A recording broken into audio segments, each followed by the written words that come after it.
video. Third video of the day.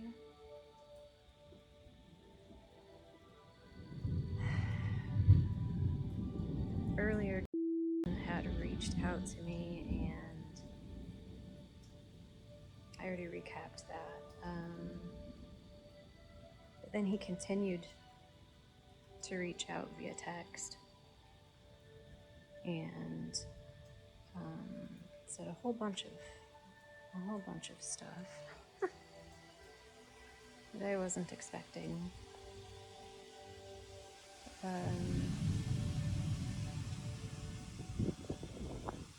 A lot about how he loves me and misses me, and we're having a thunderstorm right now, so that's why the camera is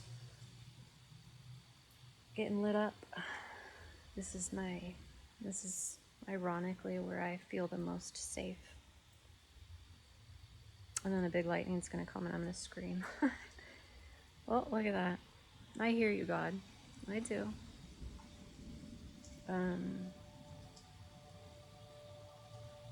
It is beautiful though, isn't it?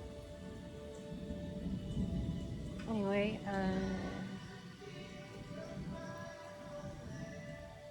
I don't even remember actually what he said in the texts. I could go read it really quick, but I'm not going to.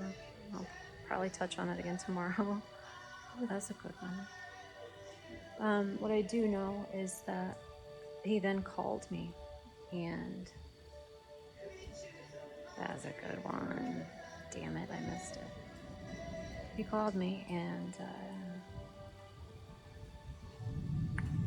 I didn't think I'd be able to talk to him. I know that I shouldn't speak to him, since we both have lawyers and this whole divorce property bullshit is still going / restarted. However,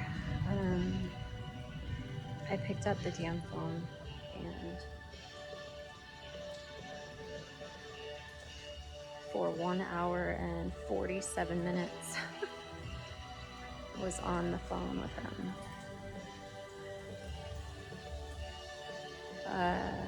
And what a reminder it was of life and a relationship with him. Holy cow. You know, the conversation really started with how he's doing really well and how he has learned to manage his bipolar, and which we all know by now is not his true diagnosis. And that he's doing well and he's doing great at work and all stuff like that. I don't remember how the conversation went. I'm trying to remember the main bullet points and how contradictory he was during the whole thing, which is life with 101, right? Because initially he said he was doing good managing himself and his disease and his emotions related to his disease. Ooh, my feet are getting wet.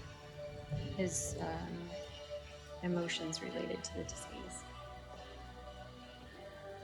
And numerous times during the rest of the phone call, I heard about just how that was actually not the case. How that was part of what led to his breakup with his latest girlfriend that he's admitting, Rachel, apparently a cokehead, because they did coke together.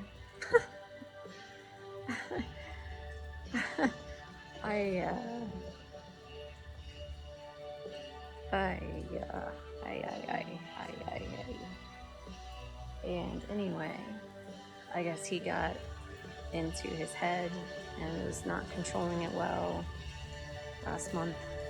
Ooh, good one. And I guess he was spiraling a little bit, and then she apparently needed a lot of attention because she's insane. So she's probably totally normal, and he's the one with the coke problem.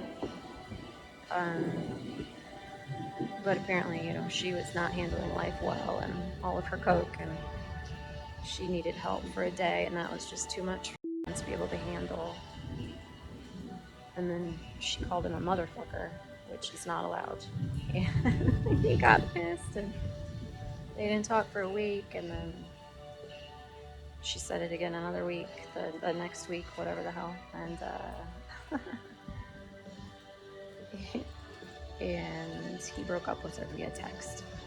So, cool story all around. They're probably still fucking. I mean, who knows? You gotta take it all with a grain of salt. The point was he said that he's been handling bipolar well, but I believe they broke up somewhere around April 28th and April 29th, like right before court. So that's about 2.5 weeks ago, not a month and a half ago, like he says. And then if he was suicidal at that point, that means he was suicidal 2.5 weeks ago. 3 weeks ago, maybe, I don't know. So it sounds like he's not handling it as well as he first said that he was. And then he went on to say that he has no money, but that's because he's mismanaged it, and he's blown $38,000 at the casinos just this year alone. So he has no money, but also that he does want me back, and he makes enough that I won't have to work anymore. And I'm like, well, that's good, because I can't. My brain is mush. For this, I mean, this is like the perfect conversation to demonstrate why the fuck my head doesn't work. And then he told me to sell 10 acres and get $100,000 for it, because he loves to make up numbers that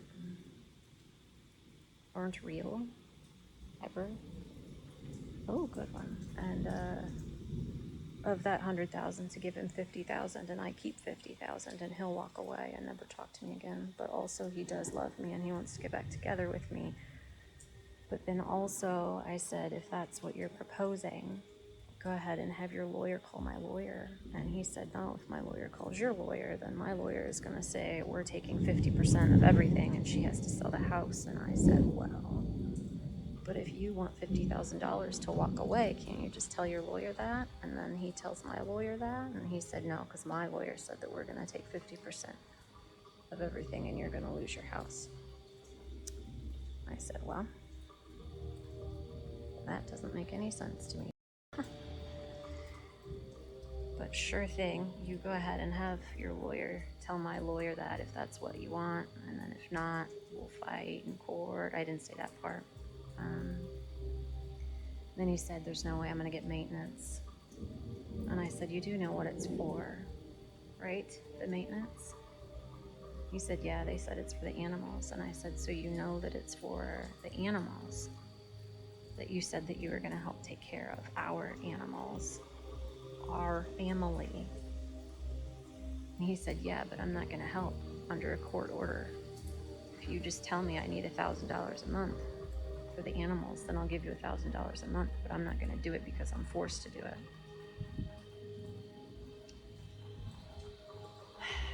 He said his lawyer, of course, told him that there's no way that he's going to have to pay it, and other threatening bullshit about how, they're going to destroy me in court if we have to go to court, and all that fucking shit that he's been saying all along. Honestly, what this means to me is that he hid a shitload of money while we were married. He blew more than I knew on drugs and alcohol, which I knew of $1,000 a month while he was unemployed. So what did he actually spend it on? And how much did he really hide from me while I paid his child support? And then since this whole divorce thing, he's made a shitload of money, and he wants to hide that as well. That's what all of his statements sound like to me, is I better figure out a way to settle quickly so that some of the bullshit that he's done doesn't come to light. He just has no clue how much I fucking know about already. He said he's still very much in love with me, that everyone that he fucks, he's thinking of me. And that's I mean, I laughed, but oh my gosh. I laughed, but I mean, that's so disgusting to me. So gross. And I asked him how many people he slept with, and he wouldn't respond. And I said, okay, so I'm guessing at least 3. And he said, well, I'm not going to answer. And I said, well, if it were less than 3, you would have said it was less than 3. So it's at least 3, and I'm guessing 5. He said, no, it's 3. And I'm like, okay, so it's probably 10 or 15. Who the fuck knows? I forgot to ask him how many men he slept with. That was probably the real question to ask. My bad. He said he wants to come home. He wants to date me. He wants to call off the splitting of assets and just be back together. And I did respond to some of this, and I tried to respond as honestly as I could without digging a grave, and I probably did dig a grave. But it was unintentional. And I was trying to be honest, which was that, I wish he knew what he had when he had it. And also, I'm so fucking glad that he didn't. Because I'm free. And, I mean, I did cry quite a bit. Oh, I'm getting soaked. And, man, storms are awesome, aren't they? Anyway,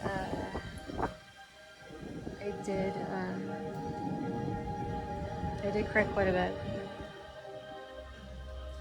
Truth is I do miss the man that I thought that he was. I do miss the man that I met in the beginning.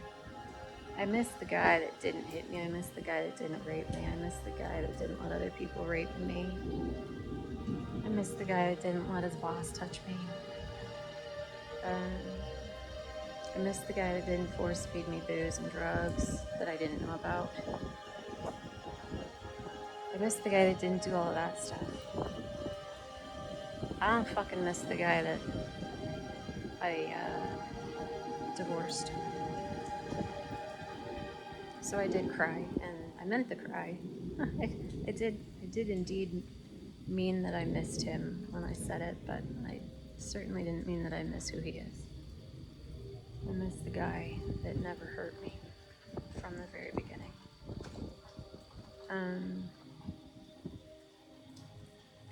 He asked me how I was, and I knew that my lawyer had told his lawyer that I'm on disability, and I said, well, I think that you know.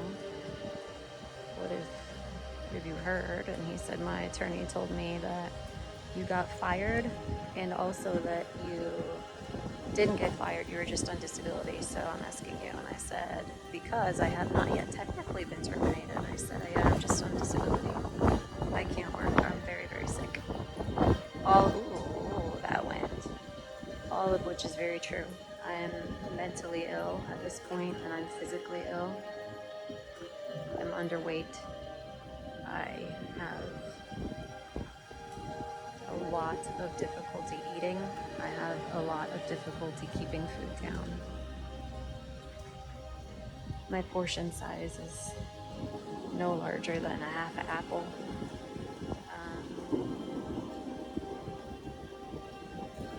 And some days it's nothing still. So I'm very sick. And I didn't tell him all that. I just told him that I'm sick and didn't answer the other questions. He doesn't get to know. He doesn't need to know. It's not his fucking business anymore. He is the reason, so you can wonder.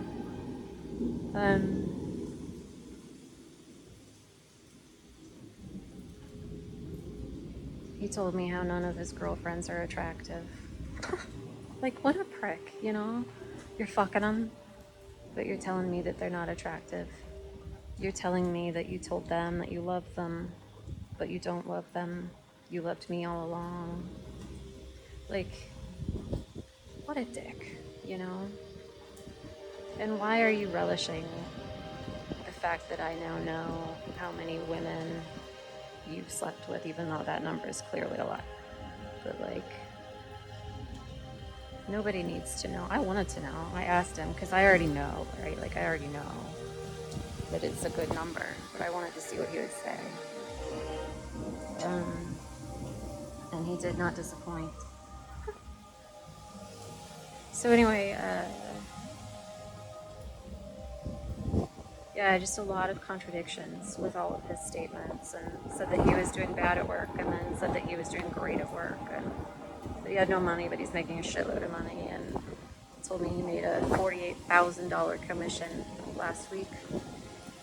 $48,000 commission last week, as long as it goes through and it pays out, which a lot of his never do because he lies in the surveys, so they cancel all the time.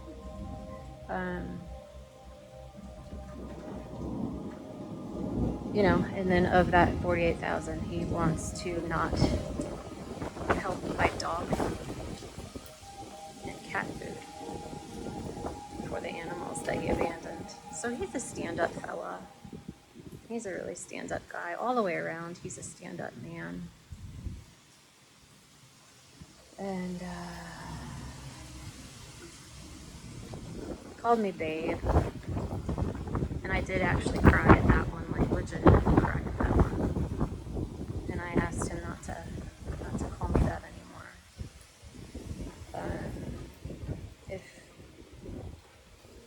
If he loved me and he wanted to call me babe, he had many, many years to not hurt me and to have had a different outcome. So I don't want to hear that shit anymore.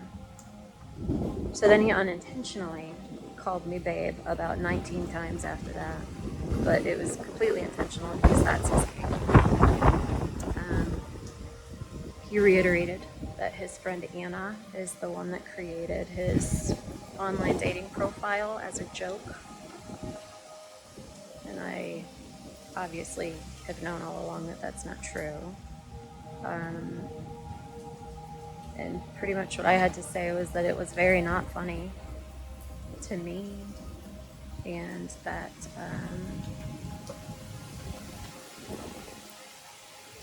that really broke me, and that was pretty cruel of Anna to think that that was such a funny joke.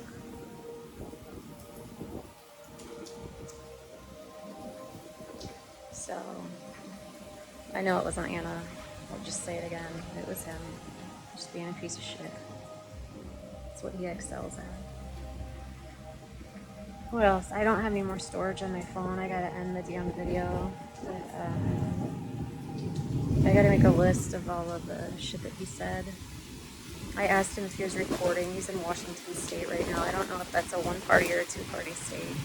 But I did ask him if he was recording, and he said no. I wish I had been recording, but I wasn't. Oh my God, the rain. I wasn't recording, so I don't remember, of course, because my fucking head doesn't want everything that was said. But I gotta switch positions to get my electronics out of here. But if he was recording, I guess, I don't know if that's admissible in court or not, since he said he wasn't. But, I mean, who the fuck knows, you know? What an awful ass man. This is a storm. Awful, awful day. I'll check back in tomorrow. There's a lot more to be said.